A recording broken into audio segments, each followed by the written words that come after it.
deep winter grips the upper Great Lakes. A harsh place to be in winter. Unless you're trying to find wolves. We did it! That was good. Then it's the best time to go looking.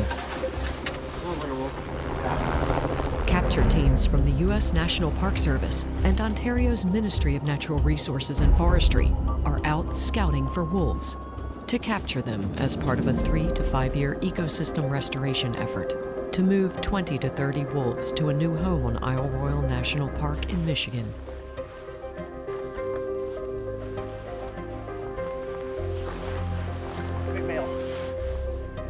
They captured this wolf in a net fired from the chopper. Yeah, good work, Scott. Good team effort. Once the wolf is entangled, they run up and sedate it immediately to decrease stress on the animal. Snorri.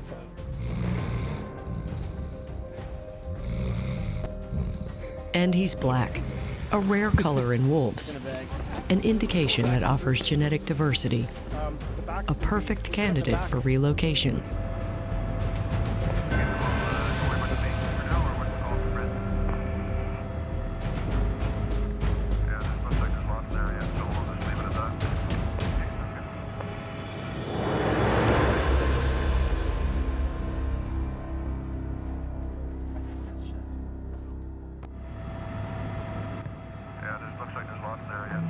The capture team has a second wolf in sight.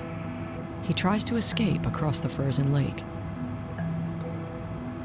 This is a big adult male.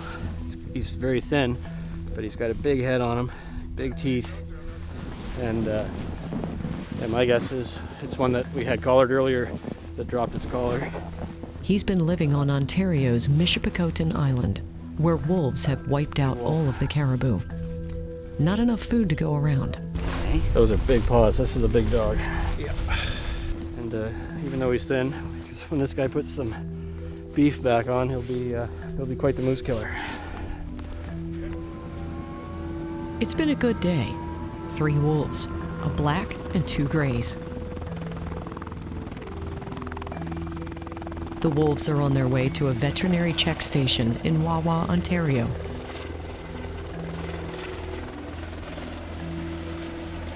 Here, the captive wolves go in for a wolf checkup to make sure they're healthy before being taken to the wilderness island. Kevin, can you grab the blanket? Yep. Heart and lungs. Vital statistics. Upper left and lower left. They get their teeth checked too. Not bad. Right. Upper canine 25. 25? Yep. Wolves are the largest members of the Canidae family, which includes coyotes, foxes, African wild dogs, and jackals. All of them are highly evolved predators. Adult wolves weigh between 80 and 90 pounds. Males are somewhat bigger than females. Wolf legs are a little longer than most canids, which gives them extra speed. They come in black, gray, and white. The black color comes from North American wolves mixing with dogs that came across the Bering Bridge with humans 12 to 14,000 years ago. Black wolves mean different genes, which is good for the Isle Royale gene pool, as wolves with a black coat may have increased capacity for immune response, helping them ward off disease. The wolves of Isle Royale prey on moose, beaver, hare, and whatever else they can catch. They have 42 teeth and jaws that crunch through moose bones with 1,500 pounds per square inch of force. Lions live 10 to 14 years, dogs 10 to 13. Wolves live only 6 to 8 years. Not a long time.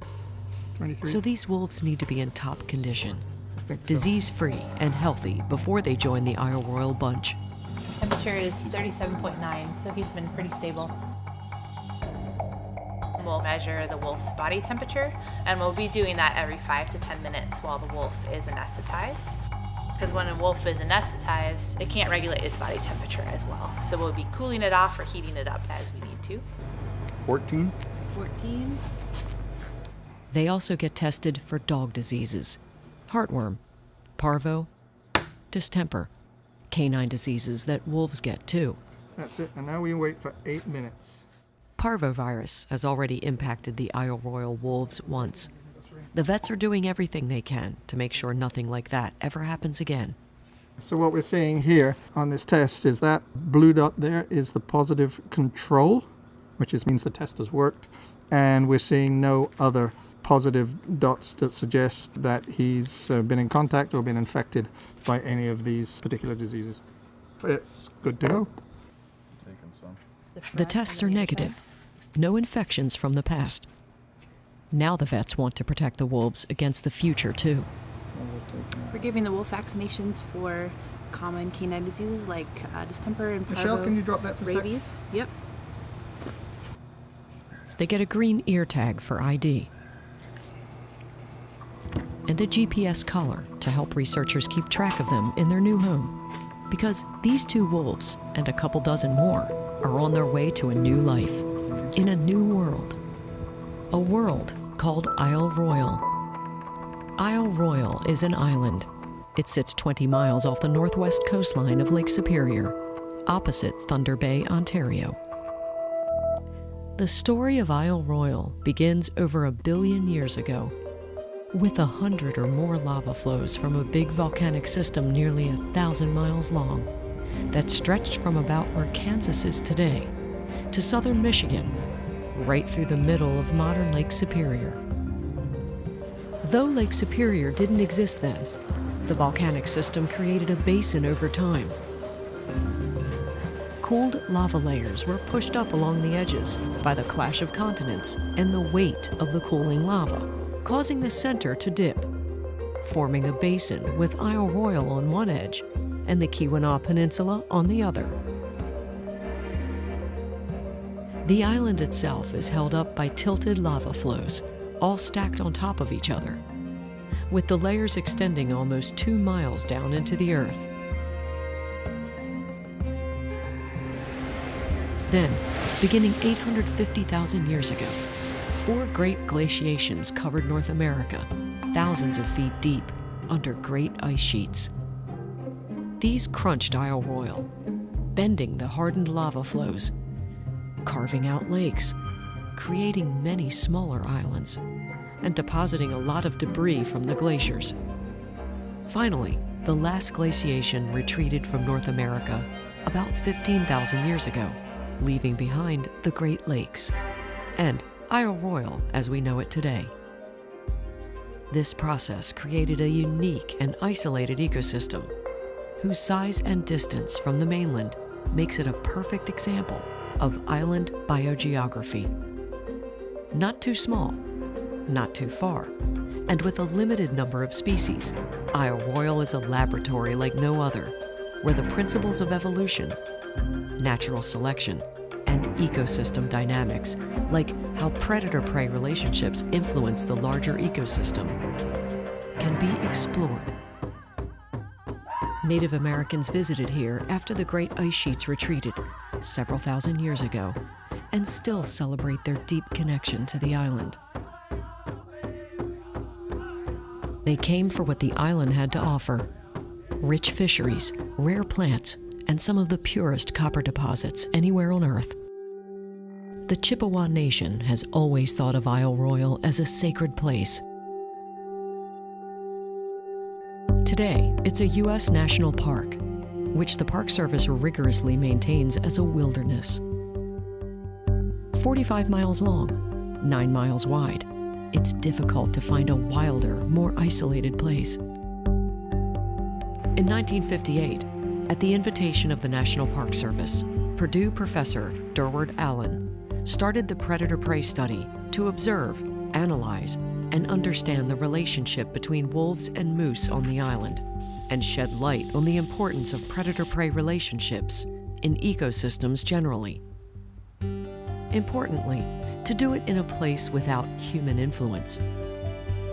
Over 6 decades later, The story of the wolves and moose of Isle Royale has taken many twists and turns. Scientists found it was complicated and surprising.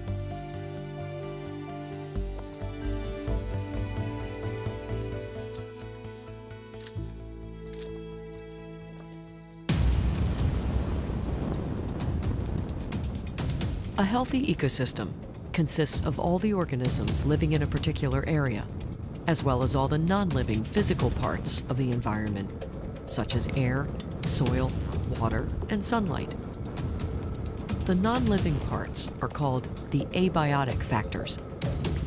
Abiotic factors have large effects on living things and often determine which species of plants and animals will survive or not in a given area.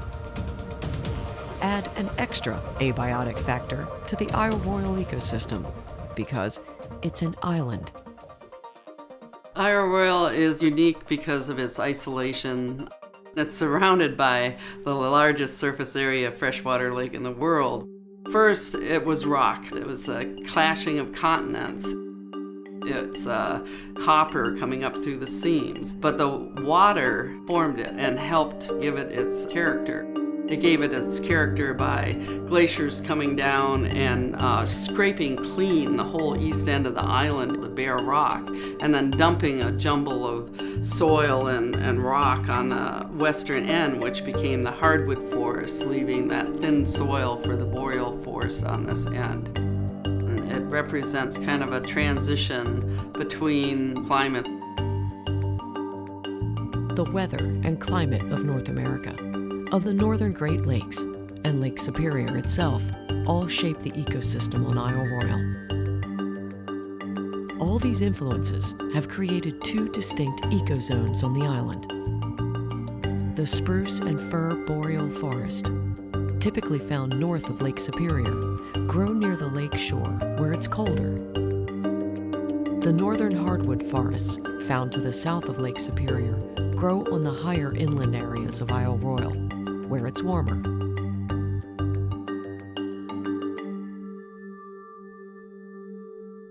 The plant community in an ecosystem provides food for the animal and bird communities. Though Isle Royale is an island, and the community of life here is restricted, there is still great diversity. A long list of creatures lives in a variety of different habitats.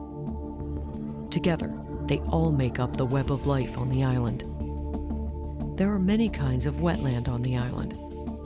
Lakes, ponds, marshes, swamps, seasonal streams, fish, frogs, toads, turtles, salamanders, snakes, dragonflies live in and around them.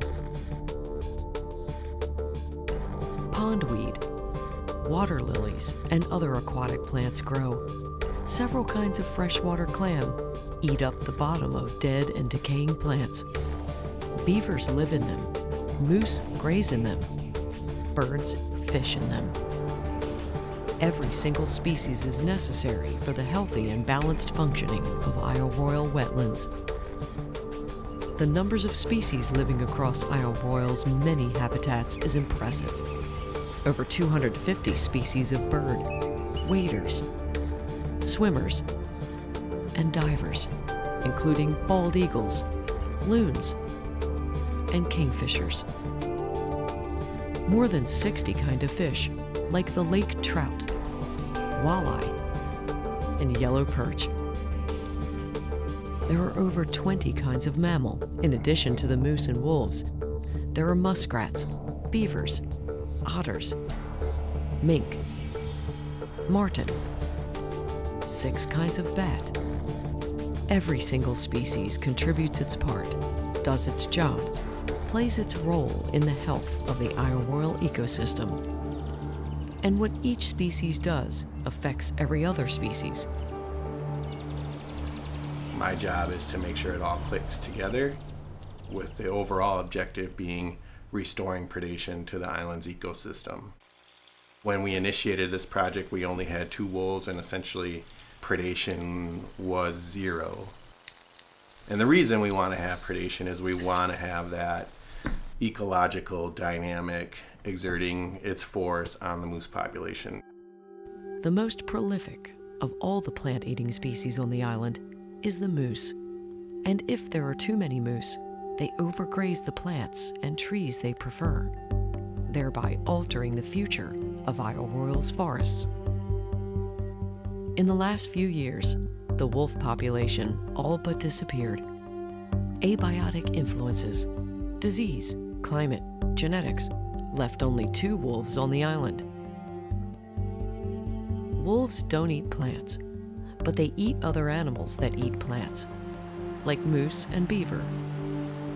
With no wolves to keep down the moose and beaver numbers, their populations ballooned.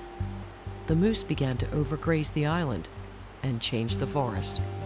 The beaver began to change the waterways on the island, and the natural fluctuations of this ecosystem began to go beyond what has been observed previously. An ecosystem is like a large puzzle with many pieces. Without a naturally fluctuating wolf-moose relationship, a big piece of that puzzle was missing, and the picture was incomplete. The Park Service had a decision to make. Hands off the wilderness of Isle Royale, or act to restore the ecosystem. After looking at and weighing all the options, ultimately, the decision was made to repopulate the island with wolves for the good of the entire ecosystem on Isle Royale. The landscape was a focal point. What's going on and how it interacts with these predator and prey. We decided on this course because we felt it would help keep resiliency in the system, and the moose are major, like, forest mowers, if you will. They eat a lot of forage every day, and by putting the predator back on the landscape, because we were down to just 2 of them, it makes a huge difference in the type of tree species that will survive, as well as the effects on our streams and lakes. There was a breeding population of wolves here for almost 70 years. But with the dramatic decline in wolves, the moose population has ballooned to an estimated 2,000 individuals. Beaver lodge numbers are over 500. Both species are changing the landscape and the ecosystem. The reason we're bringing wolves out is to be that apex predator, and the reason we want an apex predator in the ecosystem is that we want to have all the pieces. And the apex predator is just one piece. You know, the herbivore, although it chews on the plant community and can, in high numbers, damage it, they also serve their purpose. And so when we think about the whole, it's important to have every piece contributing in its own way. And so apex predator being one of them. The park is here to protect all its resources, not just wolves, not just moose. We're here for everything, and so we want to make sure the forest can continue on as it should. The plan is to restore the presence of wolves on Isle Royale, and thereby restore the ecosystem. In the absence of wolves, moose could overgraze the plant community and change it, affecting other animals that rely on it too. Eventually, the moose may eat all the food, run out, and begin to starve. Many animals get the energy they need to live from plants. Plants, like trees, use energy from the sun to grow. Plant eaters, herbivores, get that energy by eating the plants. Moose are the big plant eaters on Isle Royale. They get their energy from eating balsam fir in the winter, and deciduous trees like birch and aspen and other trees and plants. When wolves hunt, kill, and eat a moose, they, in turn, get the energy the moose took from the trees. This is an example of a food chain. All 3 links in the chain, plants, plant eaters, predators, affect each other. When there are many wolves preying on moose, there are fewer moose, and the trees are free to grow. But fewer moose mean the wolves begin to starve, and wolf numbers drop. Later, When there are few wolves, more and more moose survive until there are so many that they strip the trees. When more moose survive, more of them grow old. Then hunting becomes easier, and the wolf packs grow larger. They eat more moose, and the cycle repeats over and over. Except in the case of Isle Royale. There are no wolves on the island to multiply and continue the cycle. So the Park Service decided to step in and restore the wolves. Boy or girl? Boy. Over the next few years, the U.S. National Park Service and its collaborators intend to capture males and females and move them out to Isle Royale to grow the population and refresh the gene pool. What's that? He's thin. He's thin, yeah, but I thought he'd be really thin. So far, 19 of 30 wolves have been relocated to the island. No, it should be fine. Should be fine. There you go. We're gonna go. Right now, and for the last several decades, we've been trying to understand the significance of wolves in this ecosystem. How do they affect moose populations, beaver populations, and indirectly the effect on the forest itself. And that's still our major overall goal. The scientific challenge now, when the wolf population has been restarted, is whether you can restart the system and see the same thing unfold that we have been looking at for 50 years.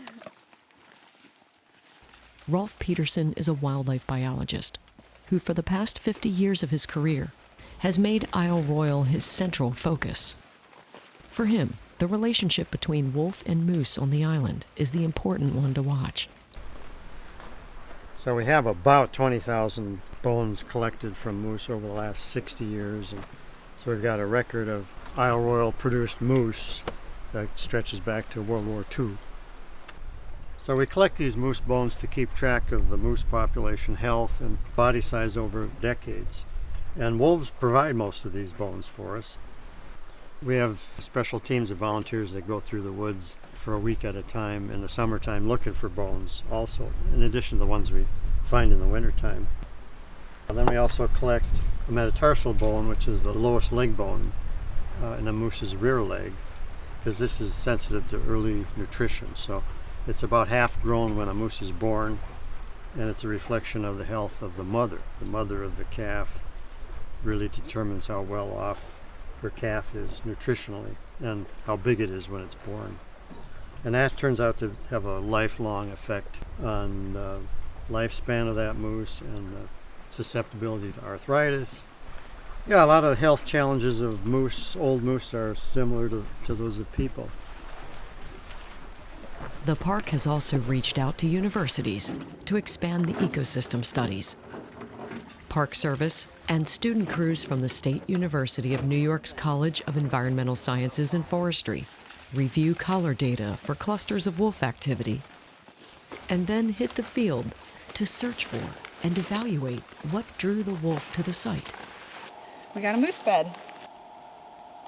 Was it a predation event, a wolf resting site, or scavenging?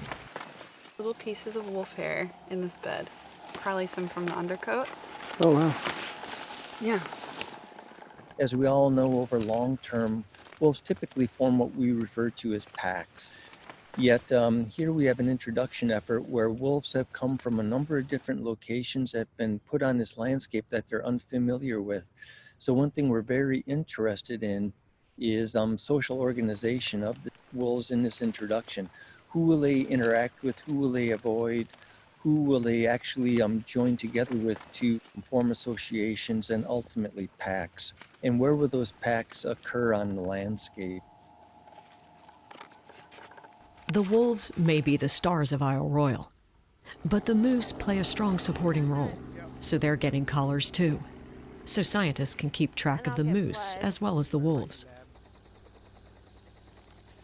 Seth Moore, biologist for the Grand Portage Band of Lake Superior, Chippewa, assists with moose capture and collaring as part of a long-term study to compare moose populations and health between Isle Royale and the mainland. We're just looking at her age. She's a middle-aged On mainland Minnesota, moose are struggling to survive. Moose are more fragile than wolves when captured and handled. So, gathering vital statistics, taking blood, and other data has to be done quickly to avoid a buildup of stress in the animals. In some ways, Isle Royale is a safer place for moose than the mainland. Many of the parasites on the mainland, like the brainworm found in white-tailed deer, don't exist on the island. Generally, moose of Isle Royale live 9 to 10 years, which is longer than the wolves. They mate in the fall and give birth to 1 or 2 calves in late May the following year. Most calves die in their first year of life. Predators are often the cause. The Ojibwe name for moose is moose. The Algonquin word musu means he strips off, which is what moose do to the trees and bushes they eat. In about 1600, European colonists began to use the word moose. A full-grown bull moose is a formidable animal. It can weigh up to 1,500 pounds and stand almost 7 feet high at the shoulder. The antlers can reach almost 6 feet across. Only a pack of determined wolves could possibly bring down a bull moose in its prime, which is why they focus on the older, weaker animals and newborn calves. But with so few wolves left on the island, more moose calves are surviving, and eventually, there could be too many for the available food.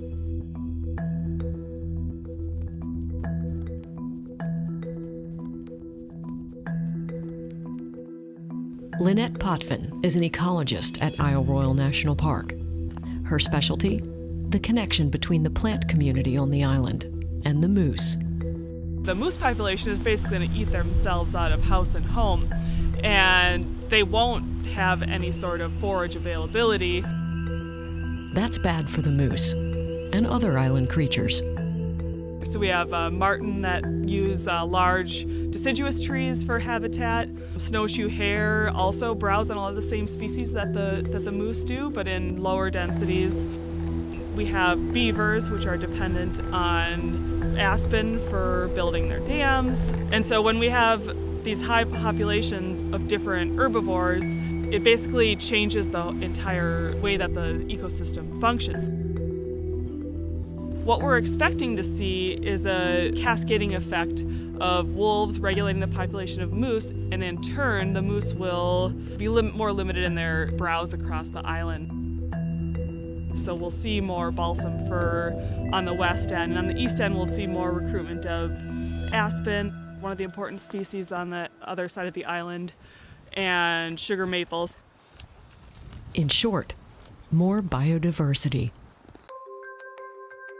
The wolf and the moose is a great example. Returning the wolves to Isle Royale will limit the number of moose and protect more of the plants they eat.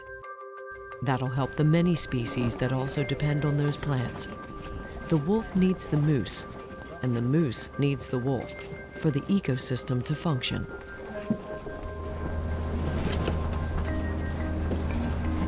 Biodiversity gives ecosystems their strength and resilience in the face of change. And things are changing on Isle Royale. The island is 20 miles offshore. The question often gets asked, how did wolves and moose get here in the first place? No one is sure about the moose. Moose are excellent swimmers, but 20 miles is a long way, even for them. Maybe a hunt club introduced them early in the 20th century. The truth is, we don't know how the moose got to Isle Royale. How the wolves got here is easier to understand. It's now clear they came over in the winter on the ice bridge. Wolves, they're comfortable on ice, even thin ice, so that's been their major way to get back and forth. The isolation of the island effect, began to take a toll on the health of the remaining wolves. Then came a warming climate. The atmosphere of the Earth is warming, which in turn is forcing the climate to shift and behave differently. As the climate changes, plants and animals everywhere are forced to adjust where they live and what they eat. It's happening in the Great Lakes and on Isle Royale too. Warming on Isle Royale has been slower because of the cold lake all around it. Still, the prediction is that by 2050, the island could see an average warming of 3 to 6 degrees Fahrenheit. We're bound to see really stark contrasts here in the next 30 to 50 years, partially because half of the island is in the boreal range and then half is in the temperate range. So we're right on the southern extent of that boreal region. So we, on our eastern end, have a good component of spruce and fir and aspen and a lot of species that are only known to be in the boreal system. So as climate warms, we'll expect to see reduced survival or success of those species. The island is an ecotone. That is, it's on the edge between two major forest types, the boreal, which likes it colder, and the temperate hardwood, which likes it warmer. Any change in climate will change the island's forests in important ways. Trees and plants will move, change, adapt. Some may go away. The animals that depend on them for food will have to adapt, leave, or die out. Moose are built for the cold. If Isle Royale becomes warmer, it'll be hard on them. Warmer seasons could mean more parasites, like ticks. As the island warms up, the plants the moose eat will become more scarce. Some may disappear. When that happens, the moose will begin to starve. Warming will bring another big change. Between 1950 and 1995, ice cover on Lake Superior lasted 77 to 115 days, depending on the winter. By 2050, that number will be more like 12 to 47 days. That will be a problem for the wolves. The disappearing ice bridge between the mainland and the island has already taken a toll on the wolves. And eventually the island effect was accentuated by the disappearing ice between the island and the mainland, which had allowed wolves to come over periodically and bring in new genes. We think that is the reason why the population kept going for 70 years. Winter ice bridges are important to the genetic refreshment of the wolf population. But as winters warm, the ice bridges become less reliable.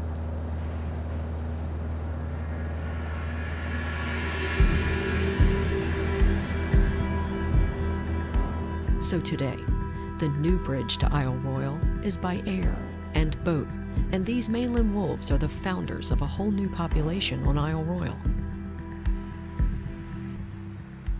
To monitor their behavior, researchers must rely on data from satellite collars that track their movement.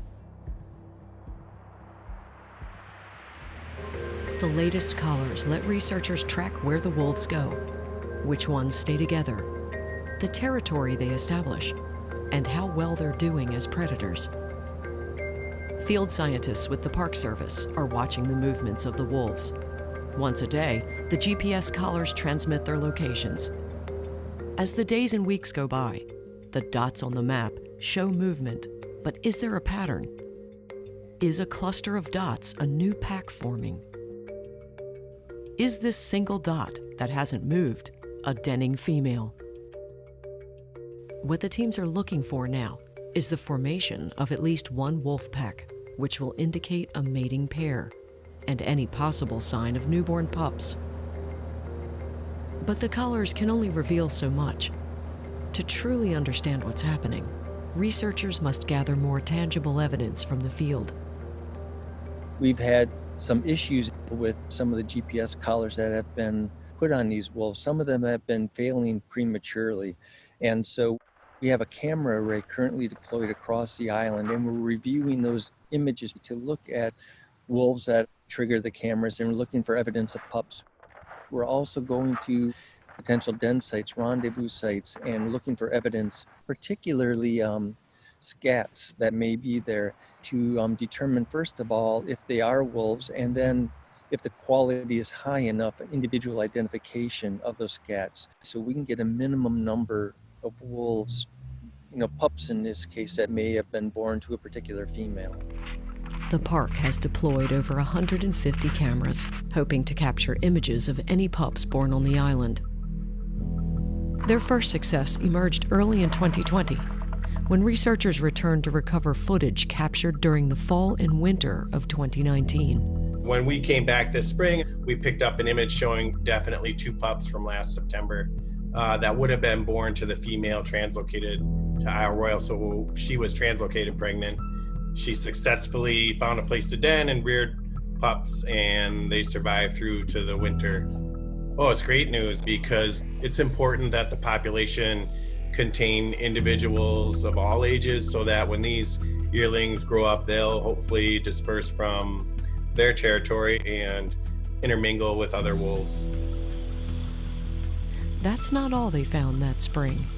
GPS color data indicated that another female denned up on the southwest side of the island in April, most likely to give birth to pups that were actually conceived here. Once she left the den site, the team recovered 18 pup-sized scats, a great indication new pups may have been born. And then, as they combed through more remote camera clips, they uncovered these grainy images, taken at night, of what appears to be another new pup on the northeastern side of the island. That was a little bit of a surprise because we ended up running through our camera array and picking up the photo of that pup. And we don't know who that pup belongs to yet. We'll need to get some genetic evidence or further pictures of this pup with an adult, but it definitely confirms that we've had reproduction at both ends of the island, which means we have roughly 2 packs. We just can't assign that pup to parents yet. It'll take more field research to confirm exactly how many pups have been born and how many have survived. But these initial discoveries are a major step in the right direction. I mean, having reproduction at 2 different ends of the island, suggesting there are at least 2 packs, we're well on our way to meeting the goals of the project, which is, 3 to 4 packs, having reproduction on an annual basis, killing moose, killing beavers, doing everything that wolves do. I mean, that's what we want, and we want to see it, and we're super pleased about having this information. It'd be great if we had more, but we'll take it. The hesitancy of this yearling wolf approaching the cold waters of Isle Royale on the trail of a moose is a reflection of the tenacity and the needs of wolves. A single experienced wolf can take down an adult moose, but not without serious risk of injury. The future of any pups will depend on whether they can find a mate and a social structure that allows them to flourish in this isolated ecosystem. So it's mainly for wolves a challenge of finding a vulnerable moose, and that may take them days of hunting. Right now, with the moose population real high, lots of calves, lots of yearlings, and an aging bunch of adults, it should be fairly easy for the next few years. Studying the impacts of these wolves on an ecosystem under stress from climate change gives humans insight into changes we can only imagine at this time.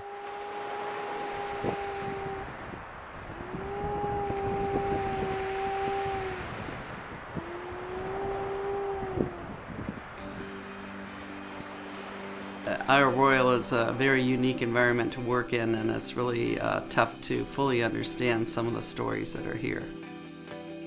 We still don't know how this story is going to end.